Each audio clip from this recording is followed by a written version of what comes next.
SR-71 Blackbird, outrunning Gaddafi's missiles. The 1986 Libya mission in April 1986, over the skies of Libya, the world's fastest jet was challenged by surface-to-air missiles.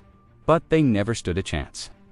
This is the story of how an SR-71 Blackbird, flying faster than a bullet, outran Gaddafi's air defenses during one of the most daring reconnaissance missions of the Cold War. The SR-71 Blackbird wasn't just an aircraft, it was a technological marvel. Developed by Lockheed Skunk Works in the 1960s, it could fly at Mach 3.2, over 85,000 feet, while photographing entire countries in a single pass. With its titanium skin and stealthy design, the SR-71 could outfly any missile. And it never once lost a crew member to enemy action. Libyan dictator Muammar Gaddafi had declared the entire Gulf of Sidra his territory, drawing a so-called line of death that dared the US to cross it. It was the ultimate eye in the sky. That's where the SR-71, piloted by Maj, Brian Schul, and Maj, Walter Whiteson, came in.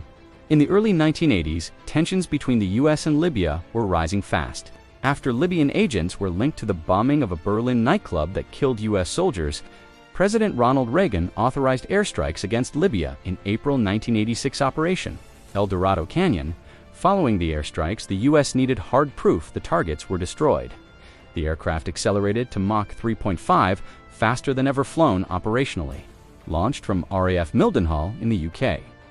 The Blackbird's mission was to perform a post-strike reconnaissance run flying deep into Libyan airspace, photographing key bomb sites near Tripoli and Benghazi. They flew at over Mach 3, crossing Gaddafi's line of death with afterburners lit, knowing full well Libyan SARs would be waiting. As the Blackbird neared its target zone, Libyan SAM sites lit up. Within moments, multiple SA-2 missiles were launched. Schul later recalled, "I pushed the throttles to the stops. We were already at Mach 3.2. By the time the missiles reached where the SR-71 had been, it was 80 miles downrange. The tanker crew was still in position 20 minutes behind them. They were chasing a ghost. The Libyans never got close." The images captured that day provided critical confirmation of the airstrike's effectiveness. Libyan radar and command centers had been neutralized. The mission reinforced the SR-71's unmatched strategic value, a platform that could penetrate hostile airspace, capture detailed imagery, and escape untouched.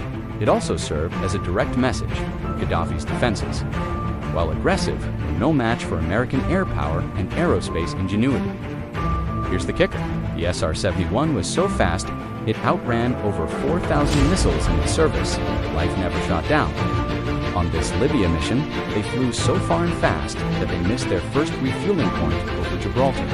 "We didn't run for missiles, we just flew faster," Schul, the former A-7 pilot shot down over Vietnam, later said. "No SAM ever came close." In the skies over Libya, the SR-71 didn't just gather intel, it proved that speed, skill, innovation could dominate any battlefield. If you enjoyed this mission breakdown, hit that like button. Subscribe for more Cold War aviation stories, and drop a comment what legendary mission should we cover next.